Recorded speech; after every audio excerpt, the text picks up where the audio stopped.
Hey everybody, Mike Lawson here with CUbroadcast. Joining us today is Hilton Associates David Hilton discussing today's credit union executive turnover. Check it out. Hey, last year about this time we discussed the mass exodus of CEOs and just the executive suite, so to speak, in the credit union industry. Is that still going on right now? And if so, why? We have just touched the peak. Oh, really? If we look at it at the problem as a mountain, we're at the 3,000 foot level, and we need to be at the 15,000 foot level before we start to see the trend change. Oh boy! And then we have the other side of the mountain to deal with. So we're looking at another 6 or 7 years worth of baby boom generation retiring, and it's not going to change for that long a time.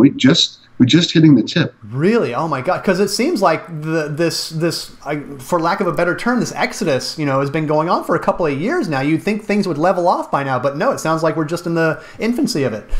We are. Oh my gosh! And I think the reason we've seen as many retirements as we have is I think there was a pent-up demand for retirements. With the economy being so bad for a few years, people stayed on a little longer. Right. So now that the economy is better, they've decided that their 401k looks a whole lot better, their investments look a whole lot better, and they can retire. Exactly. So I mean, the $64,000 question is, what can credit unions, what can they do to prepare for this mountain climb? Well, if they're lucky enough to have an executive that is in their 50s right now, and they're not ready to retire, what my suggestion would be is to get the management, the next level of management, involved in the strategic aspects of the business, get them as much cross-trained as they can, and just keep them aware of what's going on and what the big picture for the credit union is. Yeah. Compartmentalizing the management team is not the way to go at this point. Okay. And so what do you think that is the biggest hurdle for credit unions today looking for executive talent? Because there seems to be a few issues out there that we talked about this time last year as well. The biggest issue for finding talent? Yeah, what's like kind of like the biggest hurdle that credit unions have right now for looking for new executive talent, because that seems to be priority one. Well, first of all, there's a group of CEOs and executive managers that are not going to leave. They're not going to leave for family reasons. They're not going to leave for economic reasons. They're not going to leave for housing reasons. Then there's that group that has their SERPs, and they're staying along because they have a retirement package in place, and they're not going to leave as well. And then you've got the retirements. So you have a whole lot of people who have reason not to leave their organizations. So looking for people right now is very difficult. Yeah. You have to look on the outside in the banking industry, look within, your talent within, and just try and get your talent within your own executive staff as ready as possible. Yeah, that was going to be my next question. Is like, should credit unions start looking outside the industry for help, or is that too much of a stretch? It's very possible if you're looking for community bankers or regional bankers. The Chase, Wells Fargo, those type of banks, then they're not going to fit very well. But community bankers and regional bankers could fit.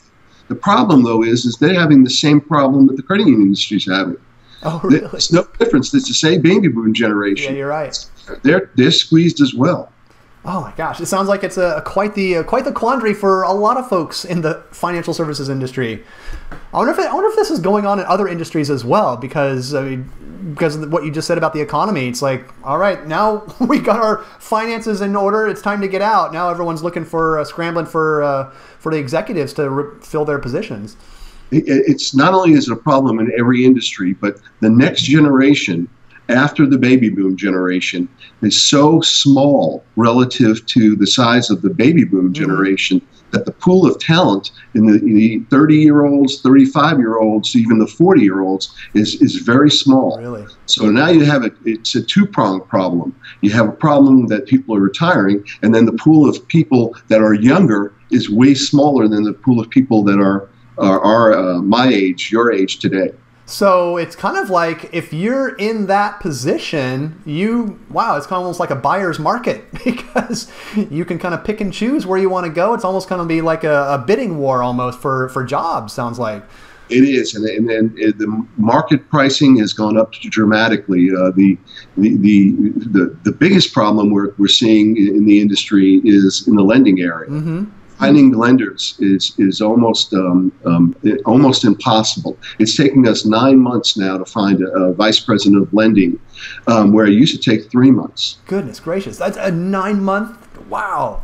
And the salary ranges have gone up dramatically. They've gone up at least 20%. I could imagine, because the demand for talent is going to call for. Are credit unions prepared for higher wages in this area? I don't think so. I think there's a compression issue, and that is that if you're paying your vice president 20 or 30% more, then you have to pay everybody else 20 or 30%. Exactly. And that's been causing a problem. Goodness. Okay. All right. Let's get to some advice here. I mean, is there any advice for credit unions out there getting ready to search for them? Because we talked about the dearth of talent out there. I mean, and reserving lots of time, and it sounds like the research part of it is going to be tremendous. Well, if you're doing it yourself, be prepared to take 6 to 9 months. If you're using a search firm, probably the same thing, 6 to 9 months. Mm-hmm. It's a lot of work, a lot of hours spent going through resumes, doing interviews, and doing background checks. Mm-hmm. And that's probably the area where people that do this themselves are the weakest, doing background checks on it. Because, you think about it, who's going to give a bad reference? No one's going to give a bad reference. Mm-hmm. So, how do you know if a candidate is really who they say they are and if they're good? Oh, yeah. My recommendation is to leave yourself a lot of time and be prepared for sticker shock. As far as compensation? Absolutely. Yeah, exactly. So you mentioned at the top of the show about the mountain, and we're only at the 3,000 or 4,000 foot level of a 15,000 foot mountain. You also talked about the downside of the mountain. Can you explain that a little bit? Because, I mean, are we ever going to foresee this issue ever leveling off to where, okay, the positions will be filled and people will be working, et cetera, et cetera? Are things ever going to level off here? Well, the baby boom generation lasts for 15 years. And we're about 3 years into the baby boom generation. The peak of the baby boom generation was 1962. Mm-hmm. That's when the most people will turn 65.